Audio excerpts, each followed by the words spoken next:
أسست المجموعة الاقتصادية لدول غرب إفريقيا شهر ماي عام 1975 بموجب اتفاقية لاغوس. يضم هذا التكتل 15 دولة، وهي نيجيريا والسنغال وكوت ديفوار، غينيا بيساو، بوركينا فاسو، غانا، البنين، غامبيا، مالي، النيجر، سيراليون، التوغو، ليبيريا والرأس الأخضر. مجموع سكان المجموعة المعروفة اختصارا بإكواس يفوق 300 مليون نسمة، ومن المتوقع أن يبلغ تعداد سكان المنطقة 600 مليون نسمة بحلول 2050.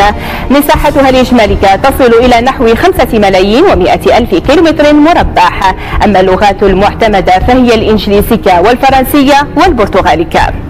المراد من إنشاء المجموعة تحقيق الاندماج الإقليمي وتعزيز النمو الاقتصادي والنهوض بالمبادلة التجارية، ويرتكز التعاون على قطاعات المال والنقل والاتصالات والطاقة والصناعة والموارد الطبيعية والزراعة. الاقتصاد لم يكن الهدف الوحيد للمجموعة، فقد عملت الأخيرة على حفظ وإحلال السلم والأمن في منطقة غرب إفريقيا التي تعرض بعض دولها لاضطرابات داخلية وانقلابات عسكرية. كما اهتمت المجموعة بصياغة وتشكيل سياسة لمكافحة الفساد وتبويض الأموال والانتشار غير المشروع للأسلحة، وتنفيذ برامج لتحقيق الأمن الغذائي بتمويل من منظمة الفاو العالمية.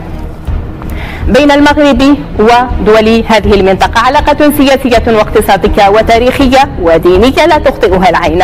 علاقة تعززت خلال الأعوام الأخيرة من خلال الزيارات الملكية 23 والتي شملت 11 بلدا بالمنطقة.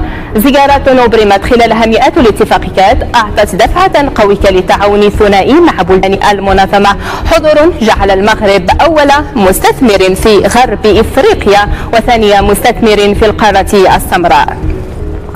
الروابط المغربية مع غرب إفريقيا في طريقها نحو تعاون أرحب وأعمق بفضل مختلف المشاريع المهيكلة، على رأسها أنبوب الغاز المغرب نيجيريا الذي سيمر ببلدان المنطقة، والذي من شأنه تحقيق مزيد من التنمية والاستقرار بهذا التكتل. يقيم المغرب علاقات مؤسساتية مع إكواس من خلال صفته كملاحظ. المملكة شاركت في عدة اجتماعات للمنظمة وساهمت في أنشطتها خاصة في المجالات المتعلقة بالسلام والاستقرار. فالمغرب شريك كبير في عمليات حفظ السلام بالمنطقة خاصة في كوت ديفوار، إلى جانب مشاركته في جهود الوساطة من أجل حل النزاعات في أزمة بلدان نهر مانو، ومساعدته في حل الأزمة المؤسساتية الخطيرة في غينيا، ومساهمته في استقرار الأوضاع بغينيا بيساو. وعلى الصعيد الإنساني اتخذت الرباط مبادرات تضامنية تجاه بلدان المنطقة، خاصة خلال انتشار وباء إيبولا القاتل، وفي مواجهة الكوارث الطبيعية التي عاش على وقعها بعض بلدان هذا الفضاء الإفريقي.